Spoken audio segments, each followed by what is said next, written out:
So many issues about trust and credibility and integrity in this space. Former CEO withdraw about $10 million in May. He wasn't alone. You also had co-founder Dan Leon and Chief Technology Officer Nuke Goldstein also withdraw millions. That was in May, and if we remember, in June, Celsius halted customer withdrawals and then ultimately filed for bankruptcy in July. So the timing here, obviously, a bit of a question. After my accounts were stripped of all of their assets and all of the accounting and trade information, I couldn't get answers from any of the executives in the firm, so I simply called Sam Bankman-Fried and said, "Where is the money, Sam?" One is FTX and the other is digital assets. We're conflating the two in some of these discussions, and we need to separate them. What FTX did was clearly fraud. To take customer assets and assign a bank routing number that put those assets over at Alameda instead of at FTX was fraud. To have the inadequate accounting, no board of directors, 135 entities. So many of the things that we're doing had inadequate oversight, supervision, and control. So just as a business entity, they were practicing fraud. I want to talk about FTX in a moment, but I want to start with what's happening at your own firm, given the outflows this week. I saw that you said on an AMA, this is one of these Ask Me Anything, you said there's no amount of withdrawals that would put us under any pressure. But that, I think, is a very bold statement to be making. How are people and why should people trust that their money is safe at this point?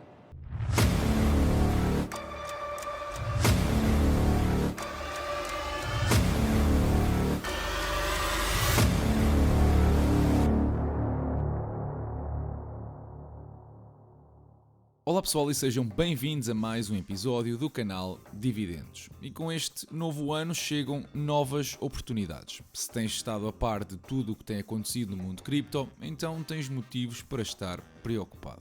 Algumas exchanges foram abrindo bancarrota e, de todas essas, a maior provou ser um falhanço total, com sinais de fraude e má gestão de fundos por absolutamente todo lado. Os clientes ficaram sem os seus tokens porque nunca foram realmente os proprietários dos mesmos. E se não acreditas, vais perceber porquê. Quando compras um token ou criptomoeda numa exchange, vês o resultado na aplicação, é certo, mas como é que sabes que foi realmente comprado o token? A menos que recorras a páginas como a blockchain.com para perceber as movimentações associadas a essa carteira, nunca saberás. E mesmo conhecendo, a carteira não te pertence, porque não tens as chaves da mesma, ou seja, podes ser impedido de movimentar os teus tokens se a exchange assim o entender. E é aqui que dispositivos como o Ledger entram para dar solução a este tema. Não é o único dispositivo no mercado, é certo, mas apenas gosto de falar na minha experiência e, como tenho um, queria contar-vos um pouco como é que funciona. É normal que eu use alguns termos mais técnicos, mas podem sempre recorrer ao episódio sobre o Bitcoin para perceber um pouco mais do que estou a falar. Então, vamos lá. Estes dispositivos chamam-se carteiras frias ou offline, mas realmente são mais simples do que isso. Podes pensar neles como uma assinatura digital. É que na realidade não fazem nada mais do que assinar as tuas transações. Quando inicias um dispositivo, recebes um conjunto de 24 palavras numa ordem bem específica que deves recordar. Essas 24 palavras, normalmente conhecidas como seed phrase ou frase semente, servem apenas para o algoritmo criar uma chave privada única no planeta. E digo única porque o algoritmo usado, ao usar um padrão chamado BIP39, que não interessa muito estar aqui a descrever, pode gerar um número astronomicamente elevado de sequências distintas com palavras distintas, tornando virtualmente impossível alguém adivinhar a tua sequência. Isto é relevante porque a tua chave privada é a única coisa que te permite controlar o conteúdo das tuas carteiras. E se mais alguém tiver acesso a esta sequência, pode iniciar um novo dispositivo com a tua sequência e obter assim a tua chave privada, fazendo-se passar por ti na blockchain. Até mesmo no caso em que percas o teu dispositivo, ou no caso dele se destruir, enquanto conheceres a tua sequência de 24 palavras, podes comprar um novo, introduzir a sequência e a tua chave privada é gerada novamente. Então, mas se me roubarem o dispositivo, não podem ficar a conhecer a sequência? A resposta é não. Quando inicias o dispositivo, tens de colocar um PIN entre 4 a 8 dígitos. Este PIN é apenas para aceder ao dispositivo para o poder utilizar nas tuas transações. Se falhares o PIN 3 vezes, o dispositivo ativa as definições de fábrica e agora precisas de introduzir as tais 24 palavras em sequência para definir um novo. Como quem te roubou ou encontrou o dispositivo não sabe essa sequência, não vai ter acesso à tua chave privada. Ok, então, mas e como é que isto se usa para comprar ou vender criptomoedas? Bom, o dispositivo em si, como eu disse, não é mais do que uma assinatura digital. E para interagir com o dispositivo, precisas de instalar o Ledger Live. É um software que podes instalar no computador ou, se preferires, através de uma app no telemóvel. Este software serve de ponte entre o teu dispositivo e as tuas carteiras. Aqui tens uma série de funcionalidades que te permitem receber e enviar criptomoedas para outras pessoas, comprar ou vender as tuas criptomoedas ou mesmo trocar umas por outras. Mas o mais importante que precisas de fazer, antes de mais nada, é criar as tuas carteiras. E para poder fazê-lo, precisas de instalar a aplicação respectiva no dispositivo. No meu caso, já tenho uma série de carteiras criadas, mas nem todas têm tokens. Estou a transferir aos poucos os diferentes tokens que tenho nas diversas plataformas para cada uma destas contas que veem na imagem. Este software suporta imensos tokens diferentes, mas, por exemplo, a Avalanche não é um deles. Vou deixar-te um link na descrição onde podes consultar a lista de todos os tokens suportados. Para instalar a aplicação no dispositivo, precisas de o conectar ao computador, no meu caso por USB, e introduzir o PIN para poderes aceder ao mesmo. Para isso, vais à opção Minha Ledger e aqui aparece o teu dispositivo, a versão do firmware, a capacidade e as aplicações instaladas. No meu caso, apenas tenho a aplicação da Cardano, que, como podem ver, ocupa praticamente toda a capacidade do meu Ledger Nano S. Isto não acontece nos novos dispositivos, que já vamos ver mais lá para a frente, mas como o meu é old school, a capacidade é muito limitada e não permite ter muitas aplicações instaladas ao mesmo tempo. Os novos já trazem capacidade de 1,5 megas, que te permitem mais de 100 aplicações em simultâneo.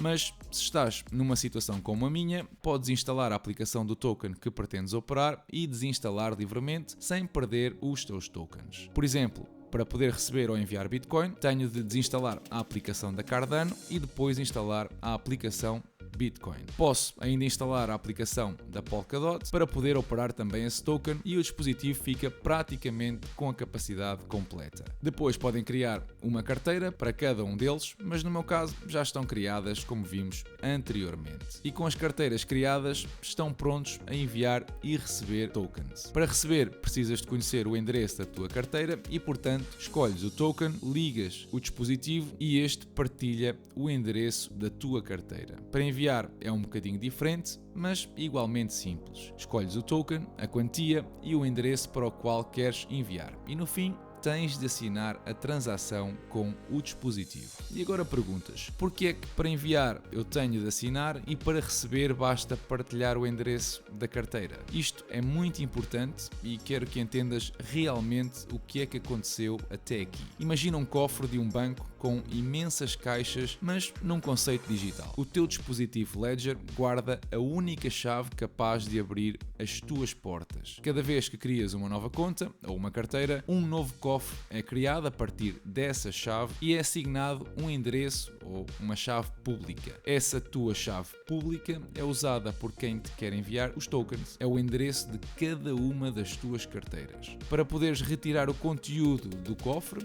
tens de abrir o mesmo com a chave privada, ou seja, precisas do teu dispositivo para gastar, mas não para receber. Este banco digital é a blockchain, um registro descentralizado de transações que determinam as quantidades existentes em cada uma das caixas e dão propriedade apenas ao portador da chave privada. Se entendeste isto, então estamos prontos para desmistificar algumas dúvidas mais comuns. Primeiro, os teus tokens nem estão no Ledger, nem estão offline. Estão associados a um endereço ao qual apenas o teu Ledger tem permissão para abrir e gastar. O conceito offline aplica-se apenas por estarem fora do domínio de uma exchange, como por exemplo a Binance. Segundo, não precisas ter o dispositivo sempre conectado ao computador. Para receber, apenas se usa para conhecer o endereço e podes de seguida remover o dispositivo sem problema. Para enviar, é usado para assinar a transação e nada mais. Terceiro,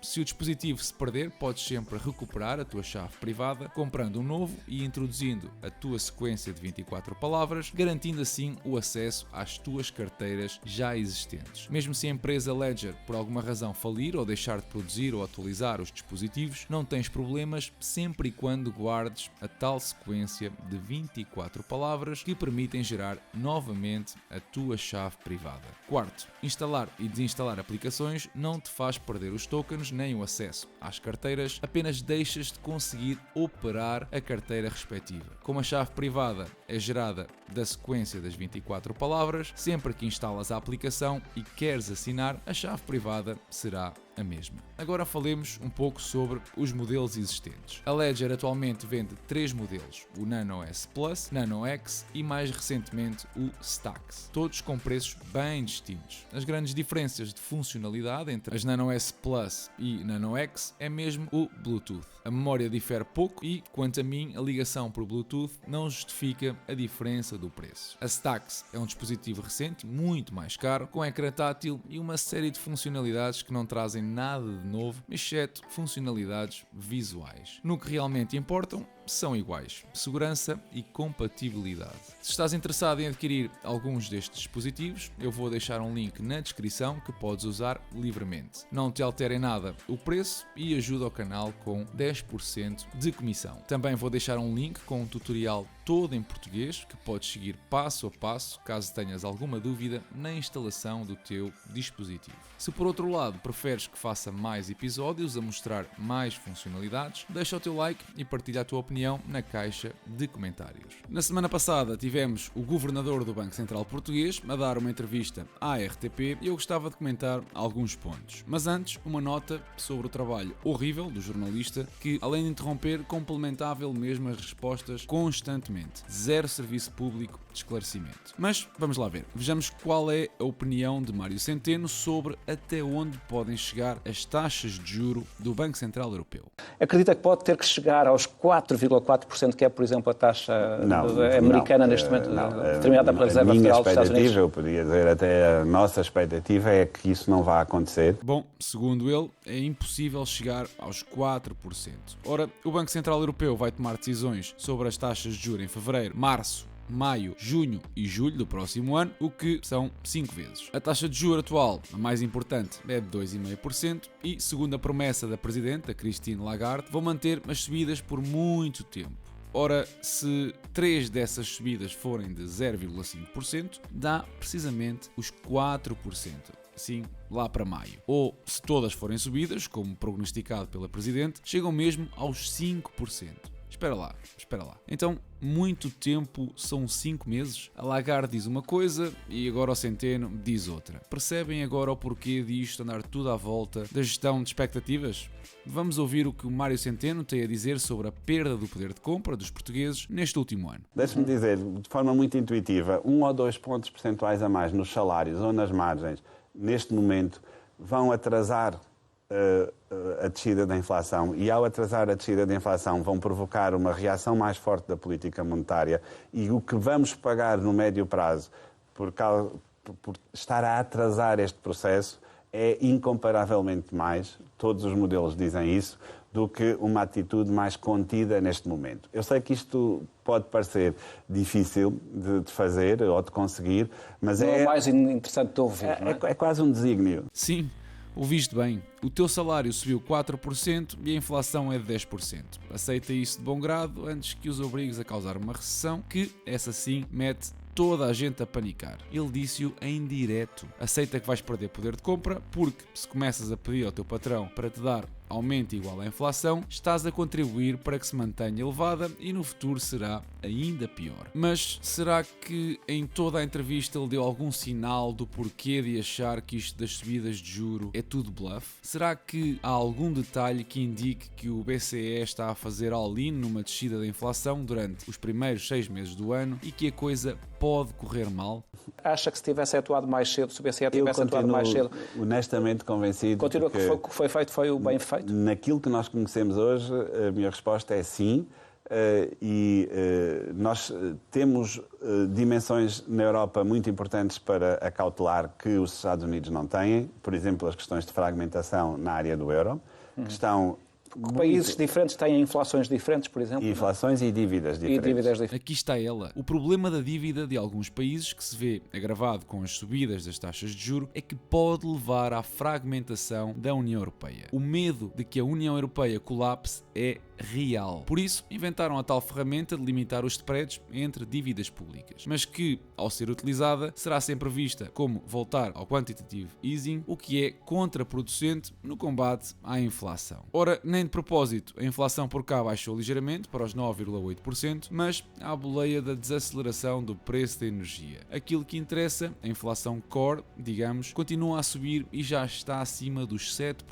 Acham que isto vai ao sítio com 4% de taxas de juro? Olha, temos um excelente exemplo aqui ao lado. Em Espanha, a inflação já andou pelos 10% e agora está nos 5,8%. Mas se olharmos para a inflação subjacente, essa continua a subir. Convençam-se de uma coisa, a inflação estrutural não baixa a menos que as taxas de juro ultrapassem o valor da mesma. E as dívidas públicas não o permitem. Aliás, isto das sugestões do Mário Centeno acaba por ser um tiro ao lado, já que várias empresas estão a anunciar que vão aumentar os salários na mesma proporção da inflação. Quem diria? Os mercados fecharam o ano com perdas, com os índices português, brasileiro, inglês e turco a serem os únicos a fecharem o ano 2022 em valores positivos. O índice turco é um caso à parte devido à elevada inflação que por lá se vive, mas regra geral foi um ano muito negativo. O portfólio, esse, recebeu $92 em dividendos, mas ainda me faltam receber alguns dos maiores dividendos, como os da Broadcom, Lockheed Martin ou Simon Property. A nível de reforços, eu vi-me forçado a vender a Enterprise Product Partners, como já tinha mencionado num dos episódios anteriores, porque a Trading 212 deixou de suportar transações com este tipo de empresas. Usando o método FIFO, esta operação traduziu-se numa menos-valia de quase 4 euros. O portfólio fechou o ano nos menos 12,5%, apesar de, desde a sua concepção, estar positivo em cerca de 20%.